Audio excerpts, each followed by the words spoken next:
Okay, so part two. Oh, that tea was too hot. Part two of Judith. Okay, so she had just come down the mountain, and now she's in the king's camp. She bought her own handmaid, and she bought everything that she needed to have for her to only eat. So she wouldn't eat their food and drink their drink. She just had her wine and her food. That's it. And she didn't pack anything else. And she only packed it for so many days. It says that clearly in the scriptures too.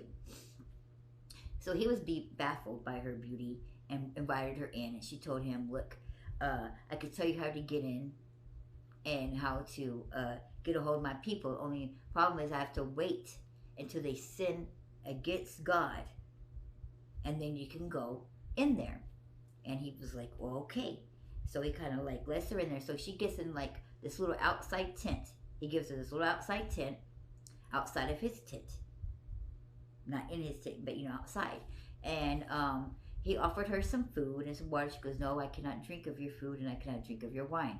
But I have my own. So allow me to drink of mine and eat my food." And so he allowed her. And each day that she was there, she said, "Well, I have to leave to go make my prayers to God and to go do this and that." And so he allowed her to get up and leave and go to this so-called certain area so that she can go pray to God and that God can reveal to her when was the time and when the people of Israel had sinned against God. So he allowed her to do this, and this went on for about like two or 3 days. Okay, so the people in the camp, the other soldiers, were used to her getting up at a certain time in the morning and going with her handmaiding and walking past all the other camps to go do her prayer and talk to God. Well, now this was after about 3 days or so, she had been there, and now he just knew that he had to have her because her beauty was just getting too much for him. And he just said, "I'm going to make a plan, and I'm going to take her tonight." So he decided to throw this big party, this big shindig, and have lots of food, and was going to have lots of drinking, and he was going to make it a plan that once she called her in, that she would drink, that he would, once they got to and sit everybody out, and he had his full of wine, that he would go ahead and take her. So that was the plan. Well, they was in there having the party, and he goes up to her. He goes, "Could you come in? And you're being the guest of honor, we would like you to come in and drink with us." She goes, "Oh, well, of course I would. Why wouldn't I?" So she puts on her best apparel, for the day, and gets all beautied up, and she goes out and she brings her own wine and she brings her own food, and she comes in there with her manservant, and she's sitting there, and while they're drinking, he drinks, particularly this night for some reason. It says in the scriptures that he drinks more than he has ever drank before ever, and the wine has taken a little bit too much of him. And as the nights went along, of course she only drank a little bit what was in her thing. And as the night had gone on, the other men, the other soldiers, all left his tent and camp and went back to their tents. And so he thought he would make his move. But because after he had left, after all the people had left, he was sitting there, the wine succumbed to him, and he went and lay down in his bed instead. And she told the maids, and so then Judith goes and she tells the maidservants to go sit outside the tent. She closed the thing. Now all the other soldiers, because the maidservant was sitting outside, saw that and assumed that the King A was doing what he had told his soldiers he was going to do, and he was going to take Judith. So they didn't think nothing of it, and they all kind of laughed and made jokes and went back into the tents. Now as it had come, he had the sword above his head in a pole. And as he went to sleep, she laid there. He laid there. She went up to him and walked in there. She kneeled down and she said a prayer to God. And she took, and as he slept, she went and took the sword that was above his head, came down and beheaded him, puts it in a bag. And then she starts to work out. Now, by this time it was morning, because I don't know how long she was in prayer, but it says by this time she was kind of somewhat in the early morning. that when she was leaving, she went back into her she got the maidservant and she went back into her tent and started packing up all her things and loaded up on the camels and stuff. Now, being that it was still early morning and the people had drank the night before, they had seen her leaving with her maidservant, going through the end of the camp and out of the camp. They didn't think nothing of it because they assumed that she was doing like she did every morning with her maidservant, was leaving the camp area and going to the mountaintop to pray. So they didn't think nothing of it. So she goes and leaves, and she gets all the way up, goes out of the camp, and she goes up to the top of the gate where the Israelites are, up into the thing, and she says, "Let me in."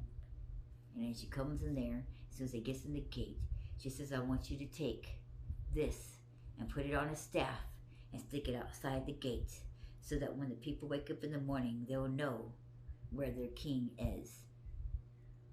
And so they did just that. And they're just all stunned.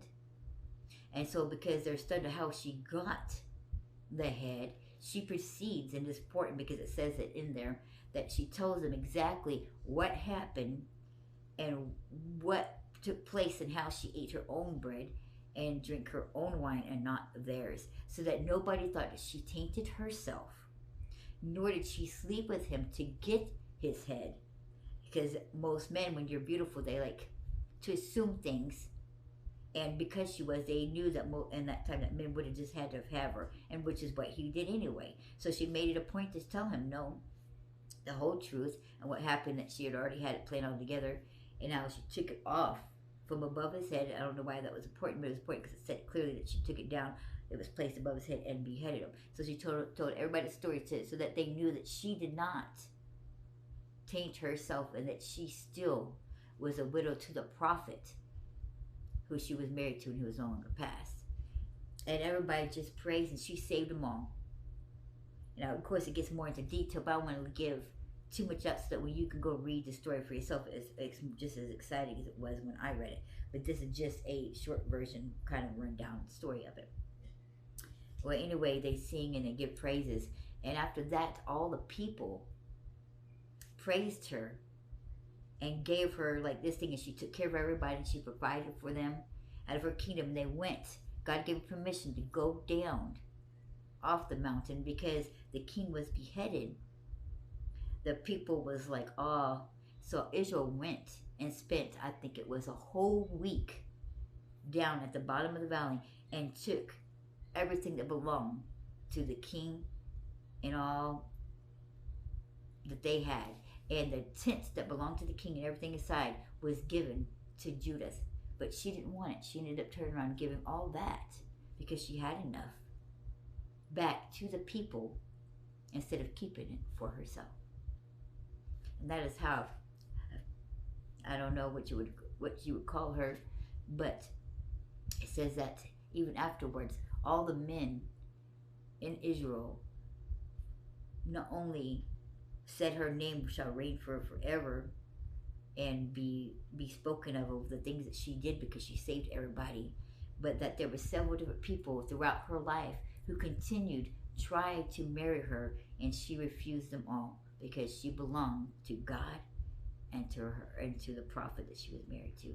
So she never remarried, though even, and it says in there, made it clear to the point that most people kept trying to, and she just said no. I know who I belong to. But she belonged to the people. She belonged to God, her husband, and the people. And this is how a lady put on her tiara and just marched right out there and used her beauty to conquer and to save all of her people. And that is the story of Judith. And I encourage you to, when you have a chance, to get the book. This book that I got on Amazon was only like 30-something bucks. And it has 70 books in one. And then, of course, you can find all the other books. And yes, it includes the book of Enoch, the book of Giants, Dragon, the books of it's just got quite a bit in this one. So, but you can find the other ones like the Gospels of Thomas and the Gospels of Mary for only like 12 bucks on Amazon. But this one has 70 books in this one. And it's really good. I encourage you to go get it if you wanted to read the missing books. But this is the story of Judith.